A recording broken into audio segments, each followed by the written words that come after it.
하나님 말씀 열왕기상 8장 58절에서 60절까지 되겠습니다. 열왕기상 8장 58절에서 60절까지 우리 한 목소리로 봉독하겠습니다.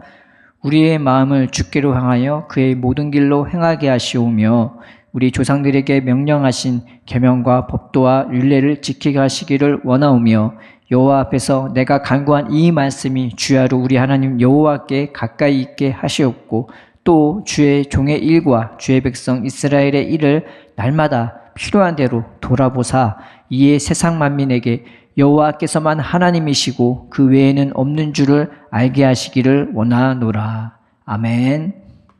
오늘은 총회 주일 예배입니다. 원래는 종교개혁 주일인데 이 종교개혁 주일에 맞춰서 총회를 위해서 드리는 예배로 우리가 같이 드려지게 되었습니다. 1517년 10월 30일에 독일의 신부 마르틴 루터가 비텐베르크 성당 문 앞에 95개 주의 반박문을 써 붙임으로써 대규모 종교개혁 운동의 시발점이 되었던 것입니다. 루터는 원래 그렇게 일이 커질 줄은 몰랐거든요. 그냥 자기가 기도하고 공부한 대로 이건 아닌데, 하나님 말씀은 이건 아닌데 라고 해서 자기는 그냥 논문 쓰듯이 그렇게 써갖고 딱 붙인 건데 그게 크게 불씨가 돼갖고 이 종교개혁의 발단이 되어버린 것이죠. 그래서 그것이 발단이 되어서 그 썩어버린 그 시대에 지금의 천주교지만 그 시대에 썩어버린 교회에 모든 근간을 뒤흔들어버린 이건 아니잖아 그러면서 이제 국가 권력도 이제 서서히 이 종교개혁을 받아들이는 나라로 이제 생겨나게 됐고 그에 따라서 이제 개신교가 태동하게 되었습니다. 그래서 역사적으로 맨 처음 생겨난 게 이제 그 구시대의 교회, 그러니까 천주교에서 벗어난 게 이제 개혁교회인 거예요. 개혁을 했다 해서 개혁교회인데 그 개혁교회의 시작이 루터교, 그 다음에 장로교가 나왔고 그 장로교 다음에 이제 그 감리교가 유명한 감리교가 나왔고 감리교 다음에 침례교가 나왔고 그 다음에 성결교가 나왔고 또 1900년도에 이 성결교 뿌리에서 오순절이 나오게 되었습니다. 그래서 종교개혁 후 507년이 지난 오늘날 개신교 중에 이렇게 개혁을 하는 교회 중에 제일 큰 성도를 갖고 있는 것이 이제 오순절 교단이 되었던 것이죠. 2023년 12월 말 통계로 오순절 교단은 약 7억 2천만 원, 세계의 모든 성도들 합쳐서 오순절 교단은 7억 2천만이고요. 침례 교단은 1억 5천만, 그리고 감리 교단은 8,600만, 그 다음에 장로 교단, 그 다음에 개혁교회 다 합쳐서 7,500만 이렇게 됩니다. 합쳐보면 이제 천주교 빼고 이제 개혁교회 안에서 제일 큰 성도 수를 이제 갖고 있는 것이 오순절 교단인데 그 개혁교 중에 오순절 모든 교단 합친 것보다 거의 2배가 오순절이에요. 엄청나게 발전하고 있죠. 그래서 지금 중남미와 아프리카 등지 거기에서 제일 가파르게 성장하고 있는 것이 지금 오순절 교단입니다. 지금도 성장하고 있어요. 그래서 성도가 엄청 많이 모이기도 하고 여의도 순복음교회 못지않게 엄청나게 많은 인원들이 중남미의 어떤 한 교회에서는 그렇게 크게 부흥하고 있고 그렇게 소식이 들려 있습니다. 그래서 이 교회가 오순절 교단이 세계 교회의 부흥과 성장을 위해서 엄청나게 지금 엄청난 사명이 주어진 거나 마찬가지죠. 그래서 그 씨앗들이 지금 드러나고 있지만 여전히 우리에게 큰 사명이 있다는 것을 우리가 이제 알 수가 있는 것입니다.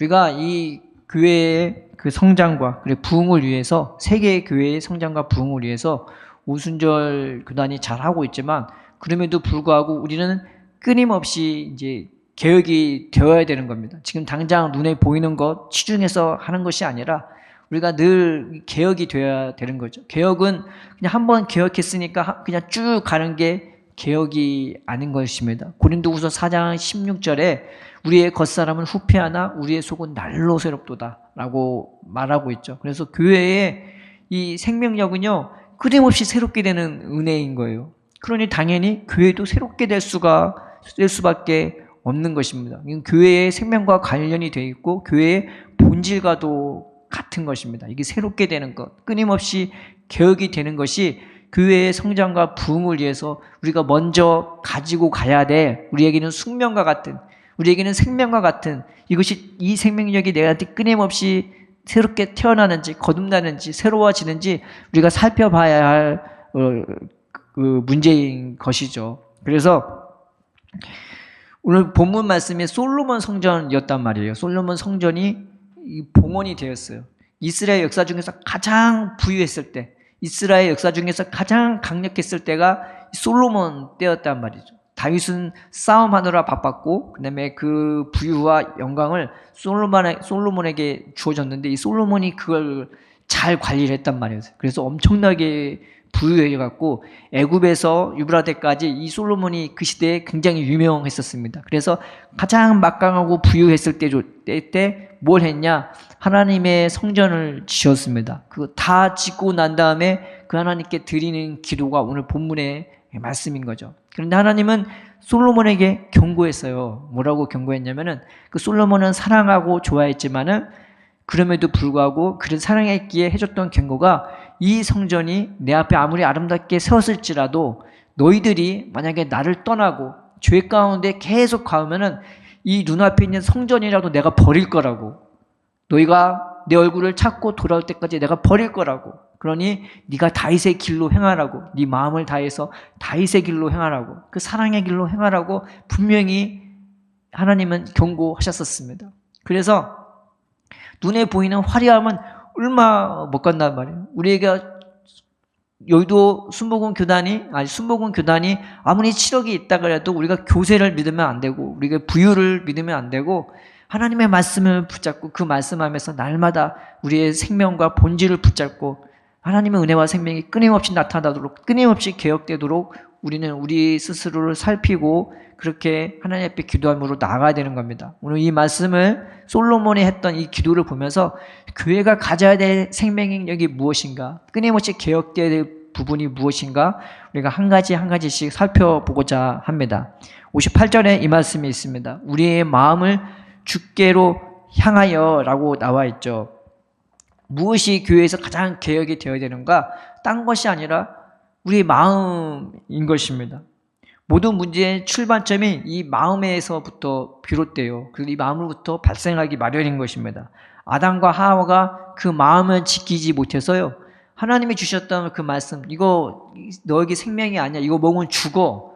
그거 따먹지 말라고 분명히 얘기했는데 그들은 이 마귀의 소리에 유혹에 넘어가고 그 게임에 넘어가고 그 선악과를 따먹었습니다. 그 눈을 돌려서 하나님을 향한 게 아니라 그 마귀의 소리에 딱 귀 기울이고 그걸로 향하는 순간 이 파멸의 길로 가게 된 것입니다. 그래서 늘 우리가 살펴봐야 하는 것이 내 마음이 하나님께로 향하고 있는지, 내 마음이 늘 주님께로 향하고 있는지, 내가 무슨 일을 하든 어디에 있든 자든지 깨든지 먹든지 마시든지 늘 내 마음이 주님께로 향하는지 우리가 살펴봐야 되는 것입니다. 또 하나는 이 마음을 잘 지켜야 되는 것입니다. 잠언 4장 23절에 무릇 지킬 만한 것 중에 더욱 내 마음을 지키라. 생명의 근원이 이에서 남이니라. 세상의 생명은 자기가 갖고 있는 돈, 건강, 집문서 뭐 그런 거에 있단 말이죠. 근데 우리의 생명은 딴 데 있지 않아요. 우리 속에 있어요. 이 생명이 끊임없이 내 안에서 흘러나오는 거기 때문에 내가 주님께로 향하는 그 마음을 늘 잘 지키고 있어야 되는 겁니다. 이거 떠나는 순간 아무리 화려한 거 갖고 있어도 아무리 좋아 보이는 거 비싼 것 대단한 거 갖고 있어도 금방 끝나고 썩어버리고 세상에서 도태되기 마련인 겁니다. 하나님과 상관없이 도태되기 마련인 것입니다. 그래서 늘 내 마음을 우리가 잘 지켜야 되는 것입니다. 그리고 이 마음 안에 다른 걸 채우면 안 돼요. 자꾸 막 부정적인 생각, 굽은 마음, 삐뚤어진 마음, 부패하고 악한 마음, 염려하고 근심을 하는 마음, 그리고 이런 걸 자꾸 채우면 안 되는 거예요. 그게 채워지면 자꾸 물리쳐야 되는 거예요. 그래서 무슨 마음을 채우냐? 하나님께 기뻐하는 그런 정직한 마음, 착한 마음, 좋은 마음, 은혜로운 마음, 긍정적인 마음을 갖고 살아가야 되는 것입니다. 하나님은 우리에게 막 부정적인 마음 주시지 않아요. 막 두려워하고 염려하고 어떡하지 근심하고 걱정하는 마음 주는 게 아니라 믿음의 마음을 주시고 소망의 마음을 주시고 우리가 부르짖고 기도하게끔 그런 마음을 우리에게 부어주시는 분이십니다. 그래서 그런 마음이 있을 때는 물리치고 내 마음에 이 마음이 주님께로 향하면서 하나님의 은혜로 좋은 마음, 좋은 생각, 긍정적인 마음을 우리가 채우고 살아야 되는 것입니다. 또한 우리가 이 마음을 새롭게 함에 있어서 늘 우리가 명심해야 할 것은 하나님은 내 마음을 살피시는 하나님이세요. 예레미야 17장 9절에서 17절에 만물보다 거짓되고 심히 부패한 것은 마음이라 누가 능히 이를 알리오마는 나 야훼는 심장을 살피며 폐부를 시험하고 각각 그의 행위와 그의 행실대로 보응하나니 하나님은 내 심령을 살피시는 하나님이에요. 내 심령을 테스트해 보시는 하나님이세요. 그래서 그 하나님 앞에서 이 마음은 그냥 내버려 두는 게 아니구나. 하나님이 살피시고 하나님이 테스트해 보는 그 마음이구나. 그 마음을 알면서 우리가 하나님 앞에서 이 마음을 관리를 잘 해야 되는 겁니다. 또 하나 그럼에도 불구하고 그럼 하나님은 나는 내 마음을 보시고 그냥 잘했나 못했나 그것만 살피시는 하나님인가? 라는 생각이 드는데 감사하게도 하나님은 내 마음을 새롭게 해주시는 분이신 거예요. 로마서 12장 2절에 너희는 이 세대를 본받지 말고 오직 마음을 새롭게 함으로 변화를 받아 하나님의 선하시고 기뻐하시고 온전하신 뜻이 무엇인지 분별하도록 하라. 우리 주 예수님은 우리의 마음에 거하시면서 정말 하시는 큰 일이 뭐냐? 내 마음을 바꿔주는 거예요. 내 마음의 태도도 바꿔주는 거예요. 내 마음이 주님께로 향하도록 나를 새롭게 하시고 변화시키시는 그런 능력이 있는 것입니다. 예수님께서 하시는 가장 큰 능력은 죽은 자를 사는 것도 아니고 병든 자를 고치는 것이 아니고 바로 우리의 마음을 새롭게 해주시고 변화시켜 주시는 능력인 것입니다. 그래서 늘 예수님 붙잡고 예수님 내 심령이 강팍해지지 않게 해주세요. 내 심령이 딱딱해지지 않게 해주세요. 내 심령이 주님 앞에 낮아지게 하시고 가난하고 주님의 은혜는 사모하는 심령으로 늘 바꿔달라고 악한 생각이 채워지는 것이 아니라 주님 안에서 하나님 바라보면서 기뻐하며 감사하며 소망과 소원을 가지고 살아가는 인생이 되게 달라고 우리가 주님을 붙잡고 의지해야 되는 것입니다. 교회가 우리가 맡겨진 사명과 은혜를 잘 감당하기 위해서 이 새로워져야 될 두 번째 부분은 이제 내 심령의 변화뿐만 아니라 내가 내 삶에 나타나는 좋은 길로 행해야 되는 것입니다. 오늘 말씀에 58장 후반부에 그의 모든 길로 행하게 하시오며 라고 나와 있죠. 내가 하나님의 길로 행해야 돼요. 마음만 새롭게 하는 것이 아니라 이 마음만 주님께로 향하는 게 아니라 내 삶에 나타나는 모습도 하나님이 기뻐하는 그 길로 행해야 되는 것입니다. 그래서 첫 번째로 내가 어떤 길을 가야 되냐? 하나님이 인정해 주시는, 하나님 보기에 하나님이 인정하는 길, 하나님께 인정받는 그 길로 가야 하는 것이죠. 시편 1편 5절 6절에 그러므로 악인들이 심판을 견디지 못하며 죄인들의 의인들의 모임에 들지 못하리로다. 무릇 의인들의 길은 야훼께서 인정하시나 악인들의 길은 망하리로다 라고 나와 있습니다. 그래서 악인의 길이 뭐냐? 하나님이 인정하지 않는 길이에요. 하나님이 아니라고 하는데 하나님은 그것 때문에 네가 사는 게 아니야. 그것 때문에 네가 죽는 게 아니야. 이것은 잘못된 길이야. 이건 못된 길이야 라고 하는데 그 길로 가는 거예요. 그게 악한 길이에요. 그리고 하나님의 그 시선을 외면한 채 내 마음대로 내 멋대로 가는 길. 이게 하나님이 인정하지 않는 길입니다. 하나님이 인정하는 길은 하나님 마음에 합한 길, 하나님을 기쁘게 하는 그 길을 이제 가는 거죠. 그래서 하나님은 이런 사람들을 늘 보면서 늘 하나님의 기쁨에 맞는 그 길을 가는 사람들을 찾으십니다. 두 번째, 하나님의 길로 가는 게 뭐냐? 하나님의 길로 행하는 게 뭐냐? 하나님이 기뻐하는 삶, 하나님이 기뻐하는 예배를 드리는 삶인 것입니다. 로마서 12장 1절에 그러므로 형제들아 내가 하나님의 모든 자비하심으로 너희를 권하노니 너희 몸을 하나님이 기뻐하시는 거룩한 산 제물로 드리라. 이는 너희의 딜이 영적 예배니라 라고 나와 있습니다. 예수님은 사역하실 때 늘 온 몸으로, 그래서 온 힘을 다해서 땀방울을 흘리면서 그렇게 사람들을 어루만져 주시고 안수해 주시고 자기의 온 체력을 다 갖다 쏟아 부으셨습니다. 이게 예배예요. 예배는 나 위해서 드리는 게 예배가 아니에요. 예배는 남 위해서 드리는 게 이 삶으로 드려지는 예배인 것입니다. 여기서 드릴 때는 내가 하나님께 열매를 가져오거나 우리가 예배당에서 예배 드릴 때는 나의 연약함을 은혜로 채워주기 위해 나오지만 삶에서는 하나님의 은혜로 더 이상 내가 나를 위해 살 게 없어. 주님이 내 마음에 막 기쁨과 은혜와 평안을 충만하게 부어주면요, 내가 부족한 게 없는 거예요. 세상은 자기 잘 먹고 잘 살기 위해 사랑하는 것이 목적이지만 우리는 사는 이유가 완전히 달라요. 이는 지금 죽어도 여한이 없고 하나님이 늘 나와 함께 하시면서 내 생각과 마음과 평안이 늘 붙들어 주시면 세상에 나보다 부유한 자가 없고 나보다 생명력이 넘치는 사람이 없어요. 그러면 내게 주어진 삶을 내가 누굴 위해 살겠어요? 나를 위해 사는 것을 못 살아요. 주님이 나를 너무 이해하시기 때문에 나를 위해 사는 게 오히려 나한테는 손해인 거예요. 하나님이 늘 나를 사랑하고 늘 날 붙들어주기 때문에. 그래서 은혜가 충만하면 내가 뭘 하냐? 나를 위해 사는 게 아니라 남을 위해 살아요. 여전히 죄 가운데 있는 영혼, 몸이 아파 괴로운 영혼, 마음이 상해서 생각이 상해서 어쩔 줄 몰라 괴로워하고 방황하는 그런 영혼들 보면은 내 안에 하나님의 마음이 불타오르는 거예요. 그러면 내 몸을 드릴 수밖에 없어요. 내 시간을 드릴 수밖에 없어요. 내 땀방울을 드릴 수밖에 없어요. 심지어는 그것을 위해서 내가 희생을 마다하지 않고 기꺼이 드려져요. 이게 뭐 내가 너를 위한다는 마음보다 오히려 그 사람을 위하는 게 나한테는 감사한 거고 영광된 거고 기쁜 거예요. 예수님의 십자가가 그래서 놀라운 예배가 되어지는 것입니다.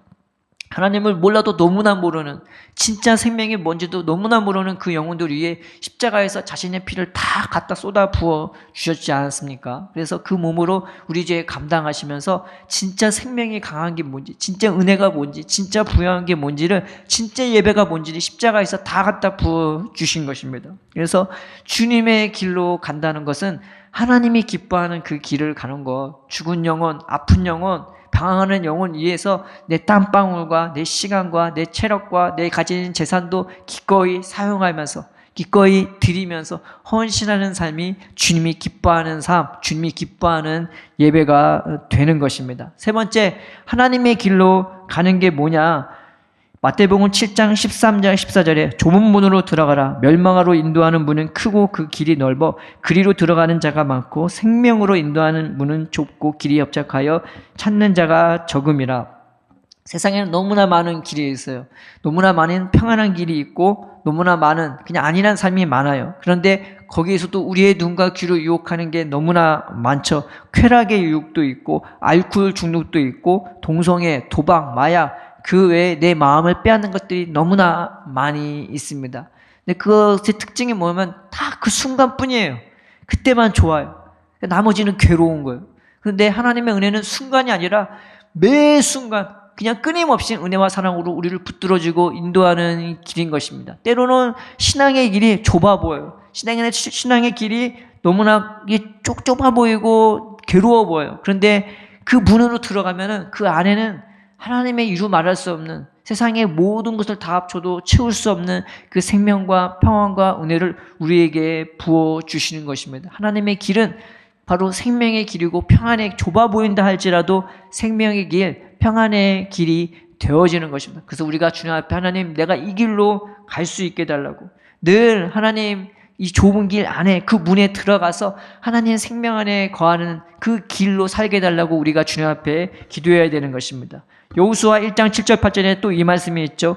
오직 강하고 극히 담대하여 나의 종 모세가 내게 명령한 그 율법을 다 지켜 행하고 우로나 좌로나 치우치지 말라. 그리하면 어디로 가든지 형통하리니 이 율법책을 내 입에서 떠나지 말게 하며 주야로 그것을 묵상하여 그 안에 기록한 대로 다 지켜 행하라. 그리하면 내 길이 평탄하게 될 것이며 내가 형통하리라. 주님이 기뻐하는 길이 뭐냐? 하나님의 길이 뭐냐? 하나님 말씀대로 살아가는 삶인 거예요. 그 말씀 붙잡고 그 말씀대로 살아가는 길이고요. 말씀이 깨닫지 못하면요, 뭐가 되냐면은 율법적이 돼요. 내가 자꾸 뭘 막 해야 되는 막 그런 말씀이 돼요. 또 말씀이 복잡해져요. 또 말씀이 어려워요. 그 깨닫지 못한 거예요. 그럼 그 말씀대로 사는 건 당연히 바둥바둥 거릴 수밖에 없고 힘들 수밖에 없고 괴로울 수밖에 없어요. 그런데 말씀이 깨달아지면요, 말씀이 복잡한 게 아니에요. 어려운 게 아니에요. 너무 쉬워요. 그 하나님과 같이 사는 게 하나님 말씀이 너 나랑 같이 살자. 너 나만 믿어. 너 내 사랑 안에 거해. 그래서 이 열매가 네가 마음으로 뿌리박고 싹이 트고 꽃이 맺고 열매 맺으면 그때 네가 내 일을 하라고. 하나님은 그렇게 우리를 인도하시지 처음부터 막 십자가지라고 그렇게 인도하시는 것이 아닙니다. 그래서 말씀을 깨달아지면요, 막 은혜와 사랑이 내 안에 넘치고 기쁨과 감사가 넘치고 평안이 넘치고 하나님 찬양하게 되면서 내 삶을 하나님 말씀대로 살게 되는 거예요. 말씀이 복잡한 게 아닙니다. 그래서 우리가 하나님 말씀을 붙잡고, 하나님, 내가 하나님 말씀 깨닫게 해달라고. 너무 어려워요. 무슨 말인지 모르겠어요. 하나님 말씀을 깨닫는 말씀으로 내가 기쁨으로 즐거움으로 주님의 길로 행하게 해달라고 우리가 주님 앞에 나아가야 되는 것입니다. 시편 119편 105편에 주의 말씀은 내 발의 등이요 내 길의 빛이니라고 했습니다. 하나님의 말씀이 내 발의 등이래요. 이 발은 안 보잖아요. 근데 이 발조차 안정케 할 그런 빛으로 우리에게 우리의 걸음을 인도해 주신다고 말씀해 주신 것입니다. 하나님은 우리를 얼마나 사랑합니까? 얼마나 우리를 아끼십니까? 내 삶 하루하루뿐만 아니라 이 하루의 모든 발걸음 하나하나조차 주님이 책임져 주시고 주님이 빛을 비춰주시고 주님이 보호해 주시고 주님이 인도해 주시기를 원하십니다. 우리가 하나님의 길을 갈 때 하나님, 내가 말씀의 은혜를 받아서 그 말씀대로 주님의 길을 기쁨으로 감사로 평안함으로 밝음으로 갈 수 있게 달라고 우리가 하나님께 나아가는 저와 여러분 되기를 바랍니다. 하나님의 사명을 감당하기 위해서 이 오순절 교단이 저희 교회가 해야 될 이 세 번째 이 새로운 개혁이 뭐냐? 바로 늘 기도해야 한다는 겁니다. 늘 기도해야 돼요. 이 말씀이 있죠. 59장에 보면은 여호와 앞에서 내가 간구한 이 말씀이 주야로 우리 하나님 여호와께 가까이 있게 하옵시고 라고 나와 있습니다. 성전을 지었던 것은 그냥 지은 게 아니라 제일 중요한 게 기도하라고. 예배당을 지은 것은 기도하라고. 그래서 예배당에 무슨 다른 것보다는 기도할 수 있는 분위기를 만들어주는 이유가 바로 기도하라고, 기도에 집중하라고 만들어주는 것이죠.